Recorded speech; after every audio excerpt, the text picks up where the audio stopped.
സതീശന് കുറേ MLA-മാരുടെ പിന്തുണ ഉണ്ടാകാം. പക്ഷേ സതീശൻ അങ്ങനെ ഒരു ഗ്രൂപ്പ്, സതീശൻ ഗ്രൂപ്പ് എന്ന് പറഞ്ഞൊരു ഗ്രൂപ്പ് ഉണ്ടാക്കിയ ഒരാളല്ല സതീശൻ. സ്ത്രീകൾ, കുട്ടികൾ ഇവരൊക്കെ മുഖം വെച്ച് വന്നതെന്ന് പറയുകയാണ് ഒരു സതീശനല്ലാതെ വേറൊരാളും. കാരണം അങ്ങനെ ഒരു പ്രതീക്ഷയിൽ വോട്ട് ചെയ്ത് ജയിപ്പിച്ച ഈ സമൂഹത്തിൻ്റെ മുമ്പിൽ സതീശനല്ലാതെ പുതിയൊരു മുഖ്യമന്ത്രിയെ കൊണ്ടുവന്നാൽ ഈ പുതിയ മന്ത്രിസഭയ്ക്ക് കിട്ടുന്ന ആദ്യത്തെ കളങ്കം അതായിരിക്കും. സതീശന് സമുദായ നേതാക്കളോട് വിരോധമുള്ള ആളാണെന്നൊന്നും ഞാൻ വിചാരിക്കുന്നില്ല. വിരോധമൊന്നുമില്ല, എല്ലാവരുമായിട്ട് കാണും. പക്ഷേ ഒരു വ്യക്തിപരമായ ആവശ്യത്തിന് പോയി കണ്ട് ഞാൻ കുടുങ്ങേണ്ടതില്ല എന്ന് ചിന്തിക്കുന്ന ഒരാളാണ്. മനസ്സിലായി. ക്രിസ്മസിന് ഇവർ കേക്കുമായിട്ട് BJP-ക്കാർ ഉള്ള ബിഷപ്പ് മുഴുവൻ കയറിയപ്പോൾ വി.ഡി. സതീശൻ എന്ത് എളുപ്പമാണ് ഇതിൻ്റെ എല്ലാം കയറിയടക്കാൻ, ഇല്ലേ?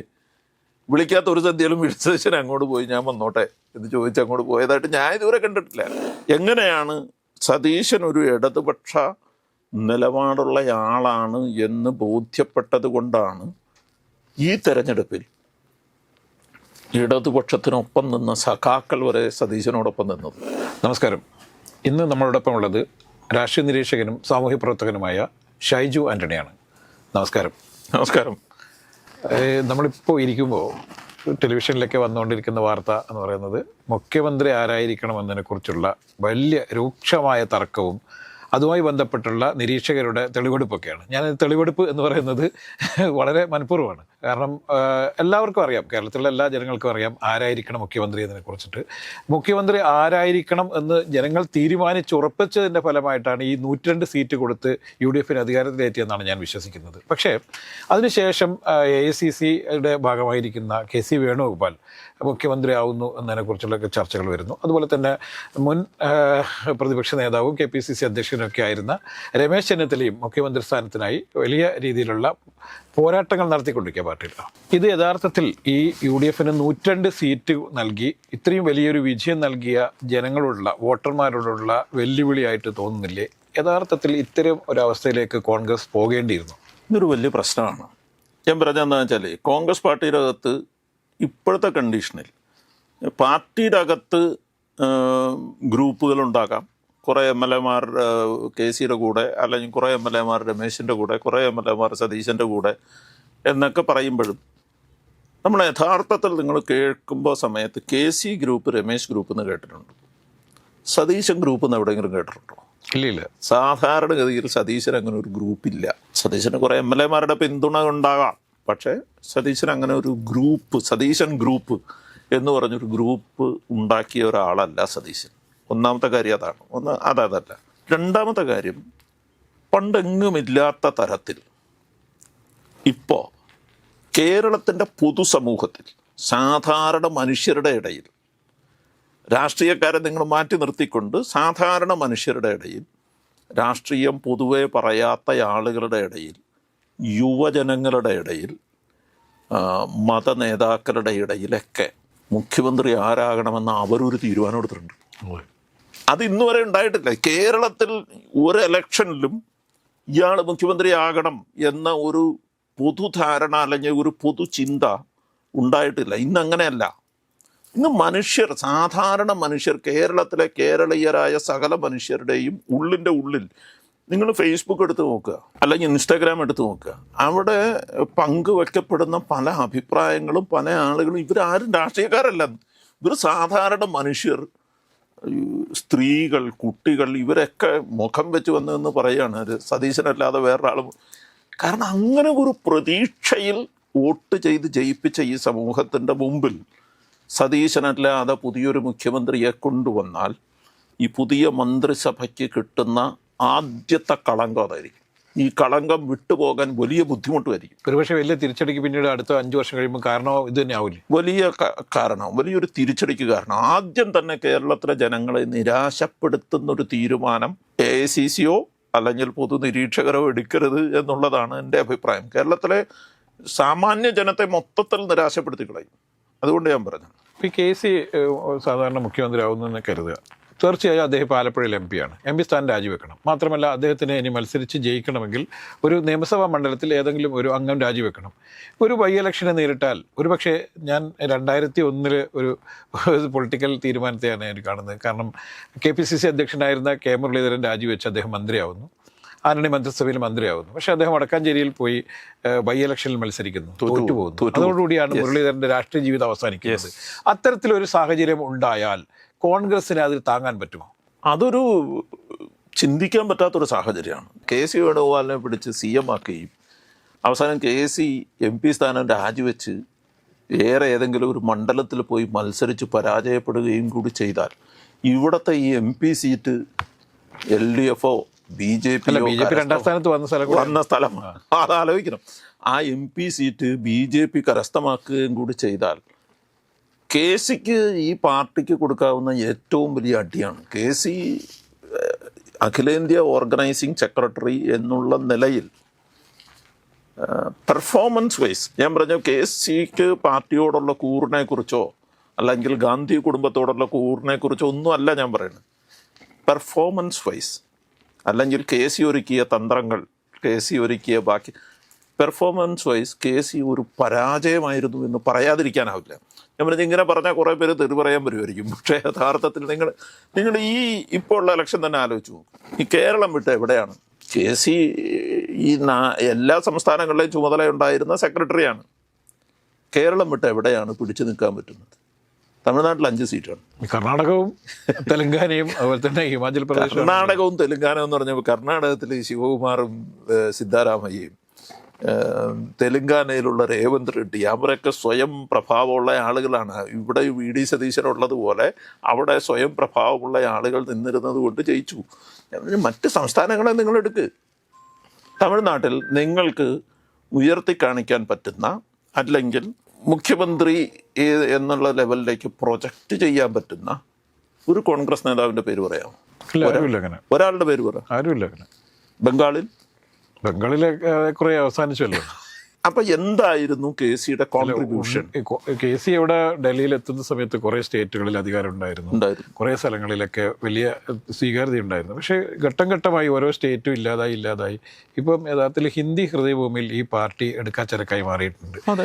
ഇതേ അവസ്ഥ തന്നെ ചിലപ്പോൾ കേരളത്തിലും തമിഴ്നാട്ടിലും കർണാടകത്തിലൊക്കെ വരാനും സാധ്യതയുണ്ടായിരുന്നു. പക്ഷേ അത് ആ അവസ്ഥയായിരുന്നു. കാരണം കഴിഞ്ഞ 10 വർഷക്കാലമായി കേരളത്തിൽ അധികാരത്തിലില്ലാതിരുന്ന UDFനെ അല്ലെങ്കിൽ കോൺഗ്രസിനെ അധികാരത്തിൽ തിരിച്ചെത്തിക്കും എന്ന് പരസ്യമായി പ്രഖ്യാപിക്കുകയും അതുപോലെ തന്നെ അങ്ങനെ സംഭവിച്ചില്ല. 100-ലധികം സീറ്റ് ലഭിച്ച് അധികാരത്തിൽ വരാൻ പറ്റിയില്ലെങ്കിൽ ഞാൻ രാഷ്ട്രീയ വനവാസത്തിന് പോകാൻ തയ്യാറാണ് എന്ന് പരസ്യമായി പ്രഖ്യാപിച്ച നേതാവാണ് VD സതീശൻ. ഇപ്പം ഞാൻ എൻ്റെ അറിവ് വെച്ച് എന്ന് പറഞ്ഞാൽ VD സതീശനെ വളരെ ചെറുപ്പകാലം തൊട്ടേ അറിയാവുന്ന ആളാണ്. സതീർത്ഥനാണ്. കോളേജിൽ ദീർഘകാലം ഒരുമിച്ച് സംഘടനാ പ്രവർത്തനമൊക്കെ നടത്തിയ ആളാണ്. സതീശൻ എങ്ങനെയാണ് ഇത് ബിൽഡ് ചെയ്ത് കൊണ്ടുവന്നത്? ഞാൻ പറയണത്, ഇപ്പം ഞാൻ കോളേജിൽ വെച്ച് ഞാൻ KSUവിലെ അംഗമായിരുന്നു, മത്സരിക്കുകയൊക്കെ ചെയ്ത ആളാണ്. ഞങ്ങളുടെ കൂടെ മത്സരിച്ച കുറേ പേരുണ്ട്. ഞങ്ങളൊരു വലിയൊരു സംഘം കൂട്ടുകാർ ഇപ്പോഴും സതീശൻ്റെ വളരെ അടുത്ത സുഹൃത്തുക്കളാണ്, കുടുംബ സുഹൃത്തുക്കളാണ്. ഞങ്ങൾ വളരെ അടുത്ത സുഹൃത്തുക്കളാണ്. ഞങ്ങളുടെ കൂട്ടത്തിലുള്ള ആരും ചിന്തിക്കാത്തതുപോലെ കോളേജിൽ പഠിച്ചിരുന്ന കാലത്ത്, പ്രീ ഡിഗ്രിക്ക് പഠിച്ചിരുന്ന കാലത്ത് തന്നെ ഒരു രാഷ്ട്രീയ നേതാവാകണം എന്ന ലക്ഷ്യത്തോടു കൂടി പ്രവർത്തിച്ചയാളാണ് VD സതീശൻ. അത് അബദ്ധത്തിൽ ഇതിനകത്തേക്ക് വന്നുപോയ ആളല്ല, രാഷ്ട്രീയ നേതാവാണെന്ന് തീരുമാനിച്ച ആളാണ്. അങ്ങനെ തീരുമാനിച്ചിരുന്ന സമയത്തും ഇപ്പം ഞങ്ങളുടെയൊക്കെ കോളേജിൻ്റെ പഠനകാലത്ത്, കോളേജിലെ സമയത്ത് എക്സ്റ്റംബർ സ്പീച്ചിന് അങ്ങനത്തെ മത്സരത്തിന് യൂണിവേഴ്സിറ്റി യൂണിയൻ മത്സരങ്ങൾക്ക് VD സതീശൻ യൂണിവേഴ്സിറ്റി യൂണിയൻ മത്സരത്തിൽ പ്രസംഗിക്കുന്ന സമയത്ത് നിങ്ങൾ മറ്റ് കലാകാരന്മാർ സംസാരിക്കുന്ന പോലെ അവിടെ ആൾക്കൂട്ടം ഉണ്ടായിരുന്നു. അന്നേ ഒരു ക്രൗഡ് പുള്ളറാണ്. ഞാൻ അങ്ങനെ സതീശൻ്റെ കോളേജ് പഠനകാലം തുടങ്ങുന്ന സമയത്ത് കേരള യൂണിവേഴ്സിറ്റിയിലെ ആൾക്കാരാണ് നമ്മളൊക്കെ. നമ്മൾ മഹാത്മാഗാന്ധി യൂണിവേഴ്സിറ്റി പെട്ടതല്ല, കേരള യൂണിവേഴ്സിറ്റിയിലാണ്. ഇവിടെ ആണെങ്കിലും കേരള യൂണിവേഴ്സിറ്റിയിലാണ്, അന്ന് ഗാന്ധി യൂണിവേഴ്സിറ്റിയിലില്ല. അപ്പോൾ കേരള യൂണിവേഴ്സിറ്റിയിൽ VD സതീശൻ പ്രസംഗിക്കുന്നു.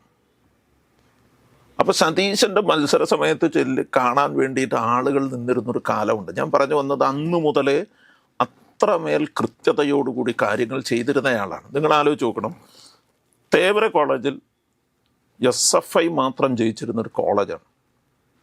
ആ കോളേജിനകത്ത് ഡിഗ്രി ഫസ്റ്റ് ഇയർ തൊട്ട് തന്നെ വി ഡി സതീശൻ KSUവിൻ്റെ ഒരു പ്രമുഖ നേതാവായി മാറി, അവിടുത്തെ യൂണിറ്റ് പ്രസിഡൻ്റായി മാറി. അതിനുശേഷം പിന്നെ അന്ന് തൊട്ട് ഞങ്ങൾ പോരുന്ന ഒരു 5-6 കൊല്ലത്തോളം അവിടെ SFI ഒരു കാലത്തും ജയിച്ചിട്ടില്ല. അത്ര കൃത്യതയോടുകൂടി അന്നേ ഇലക്ഷൻ എഞ്ചിനീയറിംഗ് നടത്തിയിരുന്നു എന്നാണ് ഞാൻ ഈ പറഞ്ഞു വന്നത്. 25 വർഷം മുന്നേ പറവൂർ ചെല്ലുമ്പോൾ പറവൂരും ഒരു വലിയ CPM കോട്ടയായിരുന്നു, അല്ലെങ്കിൽ LDFന് വലിയ മേൽക്കൈണ്ടായിരുന്നതാണ്. അവിടെയാണ് നുഴഞ്ഞു കയറി 25 വർഷക്കാലം തുടർച്ചയായിട്ട് MLA ആയത്.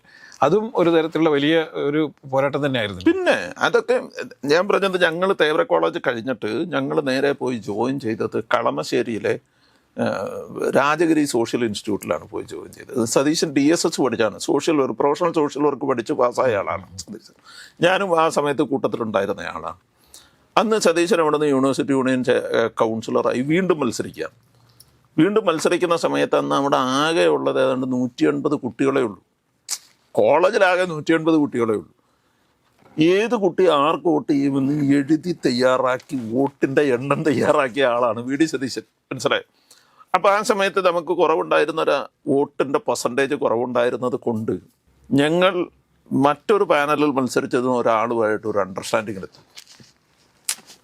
അയാൾ യൂണിവേഴ്സിറ്റി യൂണിയൻ കൗൺസിലർ സ്ഥാനത്തേക്ക് സതീശനെ പിന്തുണയ്ക്കും, മറിച്ച് ഞങ്ങൾ അങ്ങോട്ട് അയാൾ നിൽക്കുന്ന ജനറൽ സെക്രട്ടറി സ്ഥാനത്തേക്ക് ഞങ്ങൾ അങ്ങോട്ട് പിന്തുണയ്ക്കും. അങ്ങനെ ഞങ്ങൾ തമ്മിൽ ഒരു അണ്ടർസ്റ്റാൻഡിങ്. ഞങ്ങൾ വലിയ സുഹൃത്തുക്കളാണ്, പക്ഷെ അയാൾ വേറെ പാർട്ടിക്കാരാണ്. അപ്പോൾ ഞങ്ങൾ പണ്ട് മുതലേ അങ്ങനെയായിരുന്നു. ഇപ്പോൾ SFIയും KSU ആയിട്ട് വലിയ ശണ്ട നടക്കുമ്പോഴും ഞങ്ങൾ ഈ പാർട്ടിക്കാർ ഞങ്ങൾ അന്ന് തൊട്ടേ പരസ്പരം വലിയ സൗഹൃദം ഉണ്ടായിരുന്ന ആളുകളാണ്. പക്ഷേ പാർട്ടി തലത്തിൽ വ്യത്യസ്തമായിരിക്കും, പക്ഷേ പരസ്പരം വലിയ സൗഹൃദമുണ്ട്. അപ്പോൾ അന്ന് ഇയാൾ ആ ജനറൽ സെക്രട്ടറി ആയിട്ട് മത്സരിച്ചയാൾ ഒരു വോട്ടിന് തോറ്റുപോയി. സതീശൻ ജയിക്കുകയും ചെയ്തു. അപ്പോൾ ഞങ്ങൾക്ക് എല്ലാവർക്കും ഭയങ്കര സങ്കടമായി, കാരണം ഞങ്ങളും കൂടി പരിശ്രമിച്ചാണ്. പക്ഷെ അവൻ ജയിക്കണമായിരുന്നു, അവൻ ജയിച്ചില്ല. ഞങ്ങൾ ഈ ഒരു വോട്ട് ആരുടെയാണ് പോയേക്കുന്നത് എന്നറിയാൻ വേണ്ടി ഇങ്ങനെ ലിസ്റ്റ് നോക്കുകയാണ്. അപ്പോൾ ആ ലിസ്റ്റിനകത്ത് ഓരോരുത്തരും ആർക്ക് വോട്ട് ചെയ്യും എന്നൊക്കെ ഞങ്ങൾ ഏകദേശം ധാരണയിലെത്തിയിട്ടുണ്ട്. ലിസ്റ്റ് നോക്കി ഇങ്ങനെ ടിക്ക് ചെയ്ത് പോവുകയാണ്. രാത്രി വരെ ഇരുന്ന് ആലോചിച്ചിട്ടും ആരുടെയാണ് ഈ ഓരോ വോട്ട് പോയതെന്ന് മനസ്സിലാവുന്നില്ല. രാത്രിയായപ്പോൾ സതീശൻ പറഞ്ഞു, നിങ്ങളിനി അന്വേഷിക്കണ്ട, ആ ഒരു വോട്ട് എൻ്റെയാണ്. സതീശൻ അതിന് പറഞ്ഞ കാരണം, ഞാൻ അടിമുടി പാർട്ടിക്കാരനാണ്, മറ്റൊരു പാർട്ടിക്കാരന് വോട്ട് ചെയ്യാൻ പറ്റില്ല എന്നാണെന്ന് ഓർക്കണം നിങ്ങൾ. ഞാൻ പറയണത് 10-40 കൊല്ലം മുമ്പ് ചെറിയ പ്രായത്തിൽ കോളേജിൽ പ്രീ ഡിഗ്രിക്ക് പഠിക്കുന്ന കാലത്തിൽ ഒരു അടിമുടി പാർട്ടിക്കാരനാണ് എന്ന് പറഞ്ഞ് അങ്ങനത്തെ ഒരു പാർട്ടിക്കാരനാണ് സതീശൻ. മനസ്സിലായി? അതിനുശേഷം ആ സമയത്ത് സതീശന് യൂണിവേഴ്സിറ്റി യൂണിയൻ ചെയർമാനായിട്ട് മത്സരിക്കാനായിട്ട് അതുവരെ സീറ്റ് കിട്ടിയിട്ടില്ല. 4 കൊല്ലം കൗൺസിലറായി, സീറ്റ് കിട്ടിയില്ല. 5ാമത്തെ കൊല്ലമാണത്. അപ്പോഴും സീറ്റ് കിട്ടില്ലായിരുന്നു. അന്ന് KSUവിന് ഭൂരിപക്ഷം കുറവാണ് എന്നുള്ളത് കൊണ്ട് മുതിർന്ന നേതാക്കൾ മത്സരിക്കാതിരുന്നതുകൊണ്ട് സതീശന് സീറ്റ് കിട്ടിയതാണ്. പക്ഷേ അന്നും സതീശൻ്റെ ഇലക്ഷൻ എഞ്ചിനീയറിംഗ് ഭയങ്കര കൃത്യമായിരുന്നു. സതീശൻ വളരെ വ്യക്തമായി കൃത്യമായി ഓരോ കോളേജിലും ആർക്ക് വോട്ട് ചെയ്യും എന്ന് തീരുമാനിച്ച് ഉറപ്പിച്ച് സതീശൻ വൻ ഭൂരിപക്ഷത്തോടു കൂടി അന്ന് യൂണിവേഴ്സിറ്റി യൂണിയൻ ചെയർമാനായി. SFIക്കാർ തന്നെ ഞെട്ടിപ്പോയി, കാരണം SFIക്കാണ് ഏറ്റവും കൂടുതൽ സീറ്റുള്ളത്. ആ സമയത്താണ് ഒരു CPIയുടെ കോട്ട കൊത്തളമായ പറവൂരിൽ സതീശൻ വന്ന് മത്സരിക്കണമെന്ന് ഓർക്കണം. പിന്നീട് സതീശൻ NSUവിലായി പല സ്ഥാനങ്ങളിലേക്കും ഒക്കെ പോയെങ്കിലും അവസാനം മത്സരിക്കാൻ സീറ്റ് കിട്ടിയപ്പോൾ പറവൂർ വന്ന് മത്സരിക്കുമ്പോൾ പാർട്ടിയുടെ മാർക്സിസ്റ്റ് പാർട്ടിയുടെ ഒരു കോട്ട കൊത്തളത്തിൽ വന്നാണ് മത്സരിച്ചത്. തോറ്റുപോയി. ആദ്യ സമയത്ത് തോറ്റുപോയി. രാജുവിനോട് തോറ്റു. P. രാജുവിനോട് തോറ്റു. തോറ്റതിന് ശേഷം അവിടെ തന്നെ നിന്ന് ഈ 5 കൊല്ലം അവിടെ നിന്ന് വർക്ക് ചെയ്ത് രണ്ടാമത്തെ ഇലക്ഷന് സതീശൻ്റെ പേരല്ലാതെ മറ്റൊരു പേര് പറവൂർ കൊടുക്കാനില്ലാത്തൊരു സാഹചര്യത്തിൽ വീണ്ടും സതീശനെ ഇവിടെ സ്ഥാനാർത്ഥിയാക്കുകയും സതീശൻ അവിടെ നിന്ന് ജയിക്കുകയും ചെയ്തു. എത്ര കൊല്ലമായി? 25 വർഷം. എന്തൊക്കെ പറഞ്ഞാലും ഈ സതീശൻ മറ്റ് രാഷ്ട്രീയക്കാർ കാണിക്കുന്നത് പോലെ ഗിമ്മിക്ക് കാണിക്കുന്ന ആളല്ല. അത് വലിയൊരു പ്രശ്നമുണ്ട്. ഇപ്പം സതീശന് സ്വന്തമായൊരു ഗ്രൂപ്പ് ഉണ്ടാക്കൽ വലിയ ബുദ്ധിമുട്ടാണ്. ഞാൻ മനസ്സിലാക്കുന്ന സതീശൻ അങ്ങനെയാണ്. കാരണം നമ്മൾ സാധാരണഗതിയിൽ ഒരു രാഷ്ട്രീയ നേതാവിൻ്റെ അടുക്ക ചെന്ന് നമ്മളൊരു ആവശ്യം പറഞ്ഞാൽ അയാൾ പറയും, ഞാൻ നോക്കാം, പരിശ്രമിക്കാം, താൻ ധൈര്യമായിട്ട് പോകും, ഞാൻ നോക്കടോ എന്ന് പറഞ്ഞു വിടും. സതീശൻ്റെ അടുക്ക ചെന്നാൽ, എടോ ഇത് നടക്കൂലോ, അപ്പം മനസ്സിലായി, ഒരു നെഗറ്റീവായ ഒരു ആൻസർ പറയാൻ മടിയില്ലാത്ത ഒരാളാണ്. അല്ല, അത് പക്ഷേ നിലപാട് കൂടിയാണല്ലോ. അതൊരു നിലപാടാണ്. ഞാൻ പറഞ്ഞ നെഗറ്റീവായ ഒരു ആൻസറാണ്. ഈ ആൻസർ പറയാൻ മടിയില്ലാത്ത ഒരാളാണ്. ഇത് പറയുന്നത് കൊണ്ടുള്ളൊരു കുഴപ്പമുണ്ട്. കാരണം സാധാരണ രാഷ്ട്രീയത്തിൽ പരിചിതമായൊരു കാര്യമല്ല. രാഷ്ട്രീയക്കാരൊക്കെ പറയും സതീശന് ഭയങ്കര അഹങ്കാരമാണ്. അത് അഹങ്കാരത്തിൻ്റെ അല്ല, വ്യക്തതയാണല്ലേ, അവൻ്റെ ഒരു വ്യക്തതയാണ്, അവൻ്റെ ഒരു ആത്മവിശ്വാസമാണ്. പിന്നെ ഞാൻ അനാവശ്യമായി ഞാൻ അയാളോട് ഇത് ചെയ്തു കൊടുക്കാമെന്ന് പറഞ്ഞിട്ട് പിന്നെ അവസാനം അയാൾ എന്നെ പ്രതികരിച്ചിരുന്നു. ഞാനൊരു എം പിൻ്റെ അടുത്ത്, ഒരു കോൺഗ്രസിൻ്റെ എം പിൻ്റെ അടുത്ത് ഒരു കാര്യത്തിന് പോയി. അദ്ദേഹം അപ്പം തന്നെ എനിക്ക് ഒരു ലെറ്റർ പാഡിൽ ഒപ്പിട്ട് തന്നു. ഒറ്റ സീറ്റേ ഉള്ളൂ. പക്ഷേ ഞാൻ അറിഞ്ഞത് ഒരു 30 ആൾക്ക് പുള്ളി 3 ദിവസമായിട്ട് ഒപ്പിട്ട് കൊടുത്തിട്ടുണ്ട്. എന്നോട് പറയാനില്ല, അത്രയ്ക്ക് അടുപ്പുണ്ട്, വേണമെങ്കിൽ എന്നോട് പറയാം, നടക്കില്ല എന്ന് പറഞ്ഞാൽ എന്നെ ഒഴിവാക്കാം. പക്ഷേ എന്നോടത്ത് വളരെ കൂളായിട്ട് എനിക്കത് ഒപ്പിട്ടിരുന്നു. ഈ ഒരു നിലപാട് പലപ്പോഴും ഒരു വിമർശനത്തിന് പോലും വഴിയൊരുക്കുന്നില്ല. അതേസമയം സതീശൻ നേരെ പറയുന്നത് പറ്റില്ല എന്ന് പറയുമ്പോഴേക്ക് ആളുകൾക്കിടയിൽ വലിയ വിയോജിപ്പുണ്ടാകുന്നു. ഇതാണോ ഈ കാപട്യമൊക്കെ പണ്ടൊക്കെ ഉണ്ടായിട്ടുണ്ട്, പക്ഷേ അത്തരത്തിലുള്ള കാപട്യമൊക്കെ തുടരേണ്ടതുണ്ടോ എന്നുള്ളതിന് ഉദാഹരണം കൂടിയല്ലേ? അതൊരു വലിയൊരു ഉദാഹരണമാണെന്ന് ഞാൻ പറഞ്ഞ അതുകൊണ്ടാണ്. അതായത് ഇപ്പോൾ സതീശൻ്റെ അടുക്ക് ചെന്നിട്ട് ഇന്ന കോളേജിലേക്ക് ഒരു അഡ്മിഷൻ വേണം എന്ന് പറഞ്ഞ ഒരാൾ ചെന്ന് സതീശൻ പറയും ഞാൻ ഓൾറെഡി 2 വരെ പ്രപ്പോസ് ചെയ്ത് കഴിഞ്ഞു, എനിക്ക് കിട്ടില്ല. ഇനിയിപ്പോൾ അപ്പോൾ അത് പറയുമ്പോൾ കേൾക്കുന്ന ആള് ആഹാ അയാളെന്താ അങ്ങനെ പറയണേ? അങ്ങനെയല്ല, അത് അയാളുടെ ഒരു അതാണ് എൻ്റെ ശരി, അയാളുടെ ഒരു നിലപാടാണ്. അത് സ്വാഭാവികമായിട്ട് ഇപ്പം ഞാൻ പറയണമെന്ന് വെച്ചാൽ ഞാൻ ഇവിടെ അൽമായ മുന്നേറ്റം എന്ന് പറഞ്ഞ് എറണാകുളം അങ്കമാലി അതിരൂപതയിലെ വിഷയത്തിൽ അതിശക്തമായി മുൻനിരയിൽ നിന്ന് നയിച്ച ഒരാളാണ്. ഞാൻ സതീശനുമായിട്ട് ഭയങ്കര അടുത്ത സുഹൃത്തുക്കളാണ്. പക്ഷെ സതീശൻ ഒരിക്കൽ പോലും എന്നെ ഈ വിഷയത്തിൽ സപ്പോർട്ട് ചെയ്തിട്ടില്ല.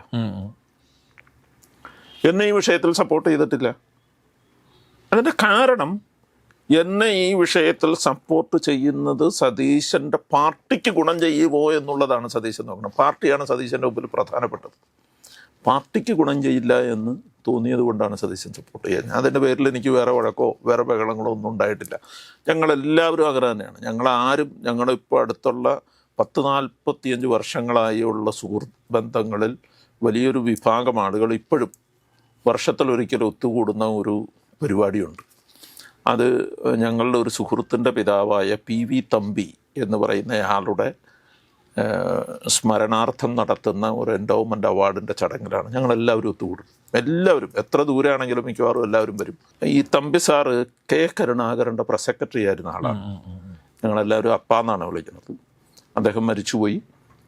അന്നത്തെ കാലത്ത്, അതായത് ഒരു 85-90 കാലഘട്ടത്തിൽ പരിസ്ഥിതിയെക്കുറിച്ചും പെരിയാറിൻ്റെ മലിനീകരണത്തെക്കുറിച്ചുമൊക്കെ വാചാലനായി സംസാരിക്കുകയും എഴുതുകയും ചെയ്ത ഭയങ്കരമായ ദീർഘവീക്ഷണമുള്ള വിശാലമായ വായനയുള്ള ഒരു മനുഷ്യനായിരുന്നു തമ്പി സാർ. ആ തമ്പി സാറിൻ്റെ സ്കൂളിൽ നിന്ന് വന്നാണ് VD സതീശൻ. അതാണ് അദ്ദേഹത്തിൻ്റെ ഒരു പരന്ന വായനയും. യെസ്, VD സതീശൻ എപ്പോഴും പരിസ്ഥിതിയെക്കുറിച്ച് പറയുന്നത് എന്തുകൊണ്ടാണെന്ന് വെച്ചാൽ ഈ ഒരു തമ്പി സാറൊക്കെ ഞങ്ങളെ അന്നത്തെ കാലത്ത് തമ്പി സാറ് ഞങ്ങളുടെ ഒരു വൈകുന്നേരങ്ങളിൽ ആഴ്ചയിലൊരിക്കൽ 2 ആഴ്ച കൂടുമ്പോൾ വൈകുന്നേരങ്ങളിൽ വെറുതെ ഒരു സംവാദ സദസ്സ് എന്ന് പറഞ്ഞ് തമ്പിസാറിൻ്റെ വീട്ടിൽ കൂടുമായിരുന്നു. അന്ന് അതിനകത്ത് വളരെ പ്രമുഖരായ ആളുകളൊക്കെ വരുമായിരുന്നു. സ്ഥിരമായി വന്നുകൊണ്ടിരുന്ന ഒരാൾ മരിച്ചുപോയ ശങ്കരാടിച്ചേട്ടനാണ്. ശങ്കരാടിച്ചേട്ടൻ വരുമായിരുന്നു. അപ്പോൾ ആ സമയത്ത് അതിനകത്ത് ചില വിഷയങ്ങൾ അവതരിപ്പിക്കാൻ തമ്പിസാരൊക്കെ സതീശനൊക്കെ ഏർപ്പാടാക്കും. വായിക്കാൻ പറഞ്ഞു പുസ്തകങ്ങൾ തരും, വായിപ്പിക്കും, നിർബന്ധമായിട്ട് അങ്ങനെ ആ ഒരു സ്കൂളിൽ നിന്ന് വളർന്നു വന്ന ആളാണ്. അപ്പം അതുകൊണ്ട് ആ ഒരു നൈതികത അവൻ്റെ സ്വഭാവത്തിലുണ്ടെന്നുള്ളതാണ്. ഇതൊരു വലിയ പ്രശ്നമാണ്. അത് സാധാരണ എല്ലാവർക്കും അത് ദഹിച്ചോളണമെന്നില്ല. ഇപ്പോൾ നോ എന്ന് പറയുന്നത് ആർക്കും ഇഷ്ടമല്ലല്ലോ. അതുകൊണ്ട് നോ എന്ന് പറയേണ്ടടുത്ത് പലപ്പോഴും പറയും എടാ ഞാൻ നോക്കാം, ഇന്നതാണെങ്കിൽ നടക്കും, ഇല്ല നടക്കുകയില്ല എന്ന് പറയുന്ന ഒരു സ്വഭാവം അവനുണ്ട്. ഒരു പുതിയ കേരളം സൃഷ്ടിച്ചെടുക്കാൻ വേണ്ടിയിട്ടുള്ള കൃത്യമായൊരു ധാരണയിലാണ് ഞാൻ കാര്യങ്ങൾ മുന്നോട്ട് കൊണ്ടുവന്നാണ് VD സതീശൻ കഴിഞ്ഞ കുറേ കാലമായി പറഞ്ഞുകൊണ്ടിരിക്കുന്നത്. എനിക്ക് കൃത്യമായൊരു വിഷനുണ്ട് കേരളത്തിൽ. എങ്ങനെയാണ് കേരളത്തെ പുനഃസൃഷ്ടിക്കുക എന്നതിനെ കുറിച്ചിട്ട്. ഈ ഒരു അദ്ദേഹത്തിൻ്റെ ഈ കാഴ്ചപ്പാടൊക്കെ യഥാർത്ഥത്തിൽ കോൺഗ്രസ്സുകാർക്കിടയിൽ വ്യക്തതയുണ്ടോ? അല്ലെങ്കിൽ ഈ ഇത്തരത്തിലുള്ള ചർച്ചകളൊക്കെ വരുന്ന സമയത്താണല്ലോ സതീശൻ ആരാണ് എന്ന് മനസ്സിലാക്കുക. അത് നേതാക്കന്മാർക്ക് വ്യക്തമായി അറിയുമോ? എനിക്ക് തോന്നുന്നത് നേതാക്കന്മാർക്ക് അറിയില്ല എന്ന് എനിക്ക് തോന്നുന്നു. കാരണം എന്താണെന്ന് വെച്ച് കഴിഞ്ഞാൽ ഇത് കാലങ്ങൾക്ക് മുമ്പ് തന്നെ ഒരു വിഷയത്തെക്കുറിച്ച് പഠിച്ചവതരിപ്പിക്കാൻ ശീലിച്ചു വന്ന ഒരാളാണ് സതീശൻ. നിങ്ങളിങ്ങനെ ആലോചിച്ചാൽ മതി. സതീശൻ്റെ ഒരു പാർട്ടി സ്നേഹത്തിൻ്റെ ഭാഗമായിട്ടാണ് എനിക്ക് തോന്നുന്നു ഉമ്മൻചാണ്ടി മന്ത്രിസഭയിൽ സതീശൻ മന്ത്രിയാകേണ്ട ആളാണ്. അതെ, അവസാന ഘട്ടത്തിലാണല്ലോ അദ്ദേഹത്തെ മാറ്റി നിർത്തി. അവസാന ഘട്ടത്തിൽ മാറ്റി നിർത്തിയിട്ട് എന്തെങ്കിലും കുഴപ്പമുണ്ടായോ? പാർട്ടിക്കെതിരായി ഒന്നും ചെയ്യില്ല. സതീശൻ്റെ ഒരു പ്രത്യേകത ഏതാണ്, അതിന് പാർട്ടിക്ക് ക്ഷീണം വരുന്ന ഒരു സാധനവും അവൻ ചെയ്യില്ല എന്നുള്ളത് കാലങ്ങൾ കൂടെ നടന്ന ഒരു സൗഹൃദത്തിൽ നിന്ന് ഞങ്ങളൊക്കെ വായിച്ചിട്ടെടുത്തിട്ടുള്ളൊരു കാര്യമാണ്. രണ്ടാമത്തെ കാര്യം, ഒരു കോളേജിൻ്റെ കാലത്തുനിന്ന് മാറി അവൻ ഇവോൾവ് ചെയ്ത് ഒരു MLA ആയി 2-3 ടേം 2 ടേമൊക്കെ ആയപ്പോഴത്തേക്കും അവനിൽ ഉണർന്ന ഒരു ആർദ്രതയുണ്ട്, ഒരു മനുഷ്യ സ്നേഹമുണ്ട്. അതൊരു ഭയങ്കര സാധനമാണ്.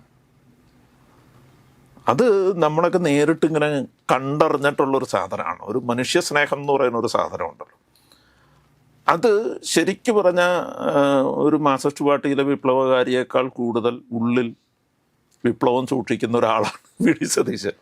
അത് സതീശൻ വെറുതെ അല്ല, ഞങ്ങളാണ് നെഹ്റുവിയൻ ലെഫ്റ്റ് എന്നൊക്കെ പറഞ്ഞത് വെറുതെ അല്ല, അതിനും ശക്തമായൊരു വിപ്ലവം സൂക്ഷിക്കുന്ന ഒരാളാണ്.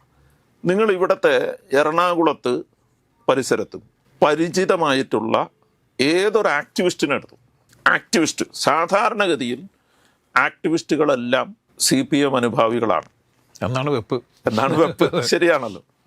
ഇവിടെ നിങ്ങളെടുത്ത് നോക്കൂ, ആക്ടിവിസ്റ്റുകളെ പ്രധാനപ്പെട്ട് നിങ്ങളറിയാവുന്ന എല്ലാ ആക്ടിവിസ്റ്റുകളും സതീശനോടൊപ്പമാണ്. ശരിയാണ്. അതെന്തുകൊണ്ടാണെന്ന് വെച്ചാൽ ആ കാഴ്ചപ്പാടിൻ്റെ പ്രത്യേകതയാണ്. ഈ കാഴ്ചപ്പാട് ഒരുമിച്ച് പോകുന്നു എന്നുള്ളത് കൊണ്ടാണ്. ഇതൊരു നിസ്സാരമായ കാര്യമല്ല. VD സതീശനൊപ്പമാണ്. അപ്പോൾ അതെന്തുകൊണ്ടാണ്? അത് എൻ്റെ കാഴ്ചപ്പാടിൻ്റെ പ്രത്യേകതയാണ്. ഇത്തരം കാഴ്ചപ്പാടുകളുള്ള കോൺഗ്രസ്സുകാരെ കണ്ടെത്തൽ വളരെ ബുദ്ധിമുട്ടാണ്. അത് കണ്ടെത്താൻ പറ്റില്ല. ഒരു തീവ്ര മതേതര സ്വഭാവമുള്ള ഒരു കോൺഗ്രസ്സുകാരനാണ് VD സതീശൻ. അല്ല, ഒരുപക്ഷെ അദ്ദേഹം ഈ സാമുദായിക നേതാക്കന്മാരുടെ അടുത്ത് പോവാത്തതും, അതുപോലെ തന്നെ ചില ആളുകളെ പോയി പരിഗണിച്ച് കെട്ടിപ്പിടിച്ച് ഒന്നും അങ്ങനെ അത്തരത്തിലുള്ള ഒരു കാപട്യൊന്നും ചിലപ്പോൾ സതീശൻ നേരത്തെ തന്നെ സ്വീകരിച്ചിരുന്നില്ല. ഈ ഇലക്ഷനിലും അദ്ദേഹം സ്വീകരിച്ചിരുന്നില്ല. ഒരുപക്ഷെ അദ്ദേഹത്തിനെതിരെ ഉണ്ടാകുന്ന ചില മൊമെൻറ്റുകളിൽ ഒരു കാരണം അതായിരിക്കില്ല. അദ്ദേഹത്തിന് ഇത്തരത്തിൽ ഒരു സാമുദായിക സംഘടനയും പ്രീണിപ്പിക്കാനോ അല്ലെങ്കിൽ ഏതെങ്കിലും ഒരു നേതാവിന്, പ്രത്യേകിച്ചിട്ട് നമുക്കറിയാം ചില സംഘടനാ നേതാക്കന്മാർ, സാമുദായിക സംഘടനയുടെ നേതാക്കന്മാർ നിരന്തരമായി ആക്രമിച്ചുകൊണ്ടിരുന്ന ഒരു നേതാവ് കൂടിയാണ് VD സതീശൻ. തില്ലങ്കേരി ഉദ്ദേശിക്കുന്ന ഈ സമുദായ സംഘടനാ നേതാവ് ഒരു 15 കൊല്ലമായി തുടർച്ചയായി VD സതീശനെ പറവൂരൊന്ന് തോൽപ്പിക്കാൻ വേണ്ടി പരിശ്രമിക്കുന്നതാണ്. ആ സമുദായത്തിന് കുറച്ച് സംഘടനാ ബലമുള്ള സ്ഥലം കൂടിയാണ് പറവൂർ. 52%. ആ സമുദായത്തിന് 52% വോട്ടുള്ള പറവൂരിൽ ഈ സമുദായ നേതാവ് നേരിട്ടിറങ്ങി വന്ന് തോൽപ്പിക്കാൻ വേണ്ടി നിരന്തരം പരിശ്രമിക്കുന്ന ഒരിടമാണ്. എന്നിട്ട് പോലും ഒരു പ്രാവശ്യം തോൽപ്പിക്കാൻ ശ്രമിച്ചു. 2ാം പ്രാവശ്യം ഇയാൾ വരുമെന്ന് പേടിച്ച് ഇയാളുമായി കോംപ്രമൈസ് ചെയ്യണം എന്ന് സതീശന് തോന്നിയില്ലല്ലോ. അല്ല, അതാ ഞാൻ ചോദിച്ചത്. അത്ര കൃത്യമായൊരു നിലപാടാണല്ലോ അതൊരു നിലപാടാണ്, മനസ്സിലായ. എന്നാൽ ഒരു സമുദായ നേതാവുമായിട്ടും കാണില്ലെന്നോ പിടിക്കില്ലെന്നോ അങ്ങനെയൊന്നുമില്ല. സതീശന് സമുദായ നേതാക്കളോട് വിരോധമുള്ള ആളാണെന്നൊന്നും ഞാൻ വിചാരിക്കുന്നില്ല. വിരോധമൊന്നുമില്ല, എല്ലാവരുമായിട്ട് കാണും. പക്ഷേ ഒരു വ്യക്തിപരമായ ആവശ്യത്തിന് പോയി കണ്ട് ഞാൻ കുടുങ്ങേണ്ടതില്ല എന്ന് ചിന്തിക്കുന്ന ഒരാളാണ്, മനസ്സിലായി. പൊതുവായ ആവശ്യത്തിന് എല്ലാ സമുദായ നേതാക്കളുമായിട്ട് സംസാരിക്കാനും അവരെ തുറവിയോടുകൂടി കേൾക്കാനും ഒക്കെ താല്പര്യമുള്ള ഒരാൾ തന്നെയാണ് സതീശൻ. ഞാൻ അങ്ങനെയാണ് മനസ്സിലാക്കുന്നത്. പലപ്പോഴും അത് നമ്മൾ തന്നെ പലയിടത്തും പലപ്പോഴും അത് കണ്ടിട്ടുമുണ്ട്. പക്ഷേ വ്യക്തിപരമായി നിങ്ങളുടെ വോട്ട് തരണം എന്ന് ചോദിച്ചു പോകുന്ന ഇപ്പം സതീശൻ എത്ര എളുപ്പമായിരുന്നെന്ന് ഞാൻ പറയണതെന്ന് വെച്ചാൽ, ഈ ക്രിസ്മസിന് ഇവർ കേക്കുമായിട്ട് BJPക്കാർ ഉള്ള ബിഷപ്പ് മുഴുവൻ കയറിയപ്പോൾ VD സതീശൻ എന്ത് എളുപ്പമാണ് ഇതിൻ്റെ എല്ലാം കയറി കിടക്കാൻ, ഇല്ലേ? വിളിക്കാത്ത ഒരു സദ്യയിലും VD സതീശൻ അങ്ങോട്ട് പോയി ഞാൻ വന്നോട്ടെ എന്ന് ചോദിച്ച് അങ്ങോട്ട് പോയതായിട്ട് ഞാൻ ഇതുവരെ കണ്ടിട്ടില്ല. അതിൻ്റെ കാരണം അതിനകത്ത് ഉള്ളിലുള്ളൊരു നിലപാടാണ്. ചില കാര്യങ്ങളിൽ അങ്ങനെയാണ്, ഞാൻ അങ്ങനെ ചെയ്യേണ്ട ആളല്ല എന്നൊരു തോന്നലുണ്ടല്ലോ. ഞാൻ പ്രത്യേകിച്ച് ഒരു വിഭാഗത്തെ പ്രത്യേകമായി പ്രീണിപ്പിക്കേണ്ടതാണ്. അതുകൊണ്ടാണ് ഞാൻ പറഞ്ഞത് സതീശൻ ഒരു തീവ്ര മതേതരവാദിയാണെന്ന് പറഞ്ഞത്. അതുകൊണ്ടാണ് തീവ്ര മതേതരവാദിയാണ്. അതിനകത്ത് ഒരു വെള്ളം ചേർക്കലുമില്ല. ഒരുപക്ഷെ നെഹ്റുവിൻ്റെ കാഴ്ചപ്പാട് പോലത്തെ ഒരു കാഴ്ചപ്പാടുള്ള ആളാണ്, മനസ്സിലായോ? അതിനൊരു കൺഫ്യൂഷനുള്ള ഒരാളല്ല. അതുകൊണ്ടാണ് ഇപ്പോൾ PK കുഞ്ഞാലിക്കുട്ടി കുറിച്ച് പറഞ്ഞപ്പോൾ സതീശൻ പരസ്യമായിട്ട് എന്ന് പറഞ്ഞു പി കെ കുഞ്ഞാലിക്കുട്ടിക്ക് എന്താണ് കുഴപ്പം, മുസ്ലിം ലീഗ് ഞങ്ങളുടെ പ്രധാനപ്പെട്ട കക്ഷിയാണ്, അതിനിപ്പോൾ എന്താണ് കുഴപ്പം, നിങ്ങൾ എന്തിനാണ് അങ്ങനെ പറയണതെന്ന് ചോദിക്കാനുള്ള. ഇതിനു മുമ്പ് പി കെ കുഞ്ഞാലിക്കുട്ടിയെ കുറിച്ച് അല്ലെങ്കിൽ മുസ്ലിം ലീഗിൻ്റെ 5ാം മന്ത്രിസ്ഥാനത്തെക്കുറിച്ച് പറഞ്ഞപ്പോൾ കോൺഗ്രസ് നേതാക്കളൊക്കെ ഒരു സ്റ്റെപ്പ് പുറകോട്ട് പോവുകയാണ് ഇത്. ഇവിടെ നേരെ നിന്ന് ധീരതയോടെ നേരെ നിൽക്കാനുള്ള ഒരു കപ്പാസിറ്റി സതീശൻ കാണിച്ചെന്ന് ഓർക്കണം. ഞാൻ പറഞ്ഞത് ഇതൊക്കെ ഒരു നിലപാടിൻ്റെ പ്രശ്നമാണ്. എങ്ങനെയാണ് സതീശൻ ഒരു ഇടതുപക്ഷ നിലപാടുള്ള ആളാണ് എന്ന് ബോധ്യപ്പെട്ടത് കൊണ്ടാണ് ഈ തെരഞ്ഞെടുപ്പിൽ ഇടതുപക്ഷത്തിനൊപ്പം നിന്ന സഖാക്കൾ വരെ സതീശനോടൊപ്പം നിന്നത്. അല്ല, അത് മാത്രമല്ല, ഇപ്പോൾ ഈ അദ്ദേഹം അത്ഭുതങ്ങൾ ഉണ്ടാക്കുമെന്ന് പറയുന്നു.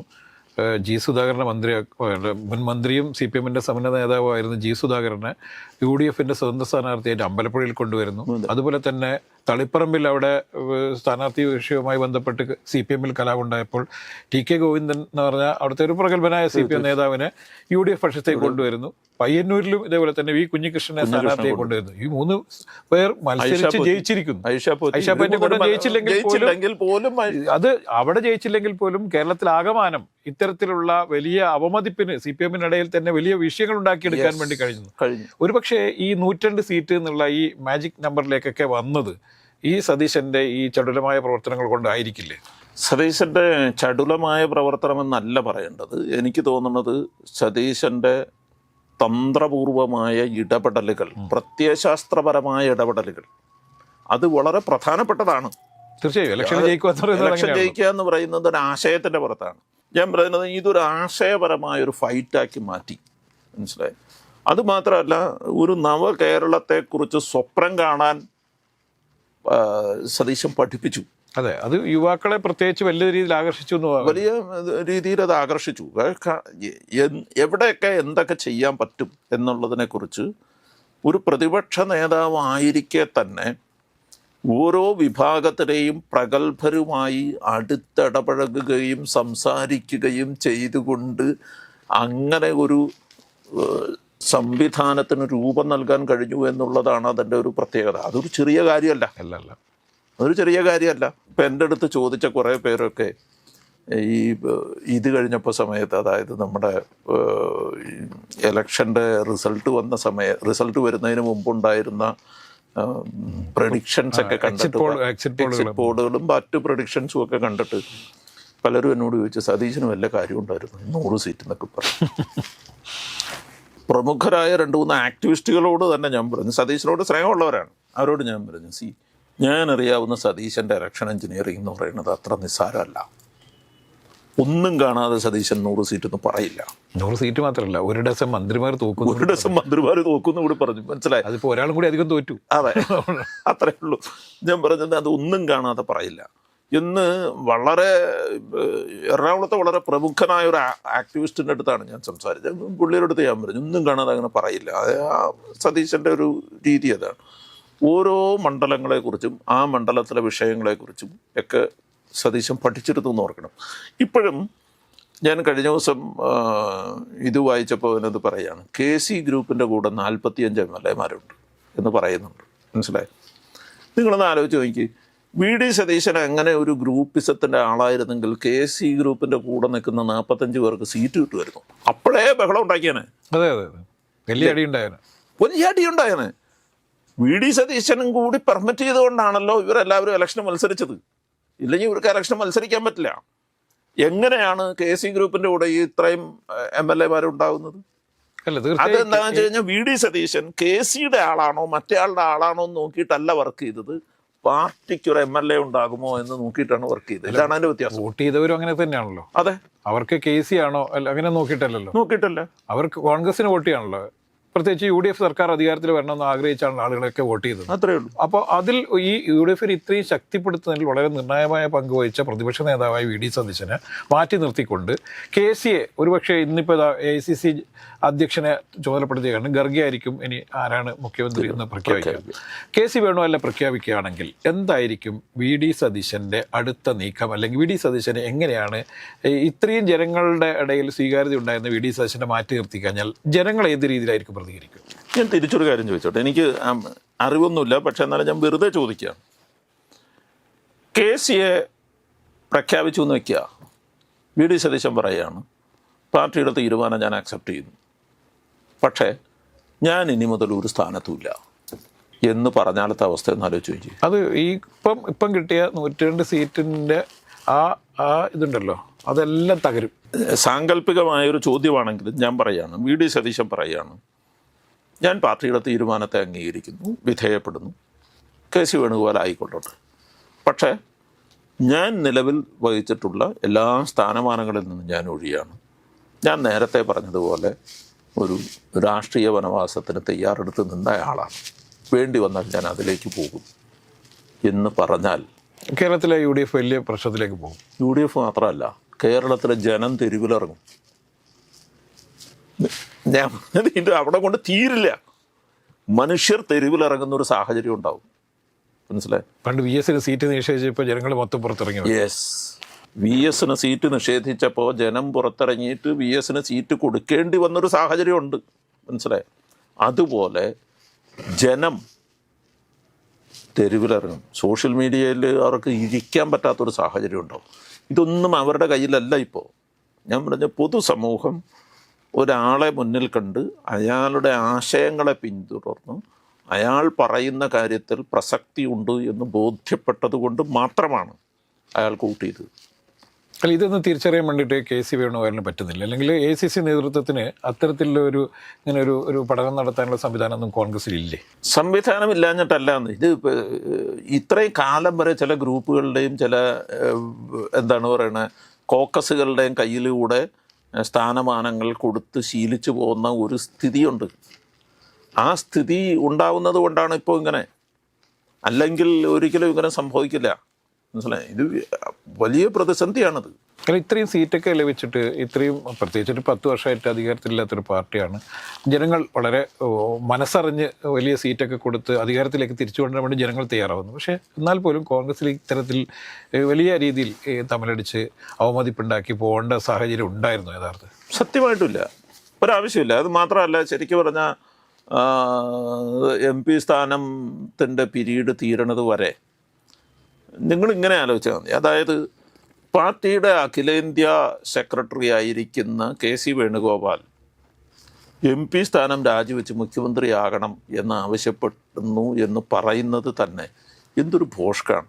കാരണം ഈ പാർട്ടിയല്ലേ നേരത്തെ തീരുമാനിച്ചത് MP-മാരെ ആരെ മത്സരിപ്പിക്കേണ്ടത്. അതിൻ്റെ പേരിൽ വലിയ കലാപം ഉണ്ടായതുകൊണ്ട് അതിൻ്റെ പുറത്ത് വലിയ കലാപം ഉണ്ടായി. കെ. സുധാകരനും എല്ലാവരും വലിയ പ്രശ്നങ്ങൾ ഉണ്ടാക്കിയതാണ്. മനസ്സിലായോ? ഇതേ പാർട്ടിയാണ് തീരുമാനിച്ചത് MP-മാരെ മത്സരിപ്പിക്കേണ്ടതില്ല എന്ന് തീരുമാനിച്ച അതേ പാർട്ടിയിൽ നിന്ന് തന്നെ ആ പാർട്ടിയുടെ ജനറൽ സെക്രട്ടറി ആയ MP പറയുകയാണ് ഞാൻ MP സ്ഥാനം രാജിവെച്ച് ഇവിടെ മത്സരിച്ചോളാം എന്ന് പറയുന്നത് എന്തുമാത്രം വലിയ ഭോഷ്കാണെന്ന് ആലോചിച്ചു. ഞാൻ പറഞ്ഞുകൂടാന്ന്. ഞാൻ പറയണ വെച്ചാൽ അത് ഇരിക്കുന്ന സീറ്റിൻ്റെ മഹത്വം അറിയാത്തത് കൊണ്ടാണ്. തിരിച്ചാ അവിടെ ഇനി ഒരു പ്രതീക്ഷ ഇല്ലാത്തതുകൊണ്ടാണ് ഞാൻ പറഞ്ഞത്. അത് മറ്റൊരു വഴിയായിരിക്കാം. കാരണം എന്താണെന്ന് വെച്ചാൽ ഞാൻ അങ്ങനെയും കാണുന്നുണ്ട്. ഇപ്പോൾ നമ്മൾ പുറത്തു നിന്നൊരു നിരീക്ഷണം നടത്തുമ്പോൾ എനിക്ക് തോന്നുന്നു ഒരുപക്ഷെ ഈ മല്ലികാർജുൻ ഖാർഗെ പ്രസിഡൻ്റ് ആകുന്നത് വരെ കെ.സി. വേണുഗോപാലിനുണ്ടായിരുന്നൊരു സ്വീകാര്യത ഇപ്പോൾ ഉണ്ടാകുമോ എന്നുള്ള കാര്യത്തിൽ എനിക്ക് സംശയമുണ്ട്. കാരണം ഒരു അഖിലേന്ത്യാ പാർട്ടിയുടെ പ്രസിഡൻറ്റും സെക്രട്ടറിയും രണ്ടുപേരും സൗത്ത് ഇന്ത്യന്നാണ്. നോർത്തിനെ അവർ റെപ്രസെൻ്റ് ചെയ്യുന്നില്ല എന്നുള്ളത് കൊണ്ട് തന്നെ നോർത്തിൽ നമുക്ക് അവർക്ക് റെപ്രസെൻറ്റേഷൻ ഇല്ലാതെ. അല്ല, ഇപ്പം ഈ ഹിന്ദി സാറിന് ഹിന്ദിക്കാർക്ക് ഒരു പ്രത്യേകതയുണ്ട്. എല്ലാ ഇത്തരത്തിലുള്ള ദേശീയ നേതൃത്വത്തിൽ അവർ വരണം. അതെ, ഒരുപക്ഷെ ഹിന്ദിയുള്ള നേതാക്കന്മാരൊക്കെ ചേർന്ന് വേണുഗോപാലിനെ തിരിച്ചിങ്ങോട്ട് അയക്കുന്നതാണോ ഇത്? അത്തരത്തിലൊരു സംശയമൊക്കെ എല്ലാവർക്കും ഉണ്ടാവാം. പക്ഷേ സ്വാഭാവികമായിട്ട് ഞാൻ കരുതുന്നത് കെ.സി. വേണുഗോപാലിൻ്റെ ഇപ്പോഴുള്ള ഈ ഒരു ടേം അവസാനിച്ചാൽ ഇനി ഒരു നോർത്ത് ഇന്ത്യയിൽ നിന്നുള്ള ഒരു ഓർഗനൈസിങ് സെക്രട്ടറി ഉണ്ടാകുമെന്നാണ് ഞാൻ കരുതുന്നത്. ഇതെൻ്റെയൊക്കെ ഒരു ഒബ്സർവേഷനാണ്, നമ്മുടെ ഒരു പ്രതീക്ഷയാണ്. അങ്ങനെ അല്ലാതെ പാർട്ടിക്ക് മുന്നോട്ട് പോകാൻ പറ്റില്ല എന്നുള്ളതാണ് എൻ്റെ ഒരു കാഴ്ചപ്പാട്. അപ്പോൾ അതുകൊണ്ട് പക്ഷേ ഞാൻ പറഞ്ഞത് അവിടുത്തെ കാലാവധി തീരാറായി, അതുകൊണ്ട് നീ കേരളത്തിൽ പോയി മുഖ്യമന്ത്രി ആയിക്കോന്നൊന്നും പറയാൻ പറ്റില്ല. ഇത് എക്സ്പയറി ഡേറ്റ് അങ്ങനെയൊന്നും ചെയ്യാൻ പറ്റില്ലല്ലോ. അപ്പം എൻ്റെ അവസാനത്തെ ചോദ്യം, വി.ഡി. സതീശൻ മുഖ്യമന്ത്രി ആവും തന്നെ വിശ്വസിക്കുന്നു. തീർച്ചയായും വിശ്വസിക്കുന്നുണ്ട്. അങ്ങനെ സംഭവിച്ചില്ലെങ്കിൽ എന്തായിരിക്കും സംഭവിക്കുക? കേരളത്തിൽ ഒരു വലിയ രീതി, നേരത്തെ നമ്മൾ സംസാരിച്ച വിഷയം തന്നെയാണത്. ഈ പാർട്ടി നേതാക്കൾക്ക് VD സതീശനെ മുഖ്യമന്ത്രിയാക്കുകയല്ലാതെ മറ്റൊരു ഓപ്ഷൻ ഇല്ല എന്നുള്ളത്. വേറെ പോംവഴിയൊന്നുമില്ല. നത്തിങ്. വേറെ ഒരു പോംവഴിയില്ല. ഇനി അടുത്തൊരു കാര്യം, കേരളത്തിന് ഒരു പ്രതീക്ഷയോടെ മുന്നോട്ട് പോകണമെങ്കിൽ VD സതീശൻ തന്നെ മുഖ്യമന്ത്രിയാകണം എന്നുള്ളതാണ്. നിങ്ങൾ കോൺഗ്രസ് പാർട്ടി എന്നുള്ളൊരു വിഷയം വിടുക. ഇത്ര പ്രതീക്ഷയോടെ കേരളത്തെ നയിക്കാൻ പറ്റുന്ന ഏതെങ്കിലും ഒരു പാർട്ടിയിലെ ആരെങ്കിലും ഏതെങ്കിലും ഒരു നേതാവിനെ നിങ്ങൾ ചൂണ്ടിക്കാണിക്കും. അത് കേരളത്തിൻ്റെ ആവശ്യം, പൊതു ആവശ്യമായിട്ട് തന്നെ നമ്മൾ വിലയിരുത്തേണ്ടതുണ്ട്. അതാണ് ഞാൻ പറഞ്ഞത്. കേരളത്തിൻ്റെ ഒരു പൊതുവായ ആവശ്യം നിങ്ങൾ അങ്ങനെ കാണുക. ഇതിന് പാർട്ടി എന്നുള്ള സാധനം വിടുക. മാർക്സിസ്റ്റ് പാർട്ടിയിൽ ഇപ്പോൾ ഉണ്ടായിരിക്കുന്ന MLA-മാരിൽ കേരളത്തെക്കുറിച്ച് വിഷനുള്ള ഒരു MLA-യുടെ പേര് പറ. ഇപ്പം MLA-മാർ വളരെ കുറച്ചുള്ളൂ. അല്ല, എന്നാലും പറയാനില്ല. മനസ്സിലായി? നമ്മുടെ മുമ്പിൽ അങ്ങനെ ഒരു സാധനം വെക്കാനില്ല. വികസിത കേരളം, നവകേരളം എന്നൊക്കെ പറഞ്ഞ് ഇങ്ങനെ പോയി കുറേ ടൈറ്റിലുകൾ മാത്രമേ ഉള്ളൂ, ഗിമ്മിക്കുകൾ കാണിക്കുന്നതല്ലാതെ യഥാർത്ഥത്തിൽ പ്രശ്നത്തിൻ്റെ അടിസ്ഥാനത്തിലേക്ക്, അതിൻ്റെ അടിത്തറയിലേക്ക് ചെന്ന് പ്രശ്നം പഠിച്ച് പരിഹാരമുണ്ടാക്കാൻ ശ്രമിക്കാം എന്ന് തോന്നിപ്പിക്കുന്ന ഒരു ലീഡർ ഇന്ന് കേരളത്തിൽ മറ്റൊരു പാർട്ടിയിലുമില്ല. അതാകെ ഉള്ളത് കോൺഗ്രസ്സിലാണ്. അത് VD സതീശൻ മാത്രമാണ്. അതുകൊണ്ട് മറ്റൊരു ഓപ്ഷൻ ഉണ്ടാകും എന്ന് ഞാൻ പ്രതീക്ഷിക്കുന്നില്ല.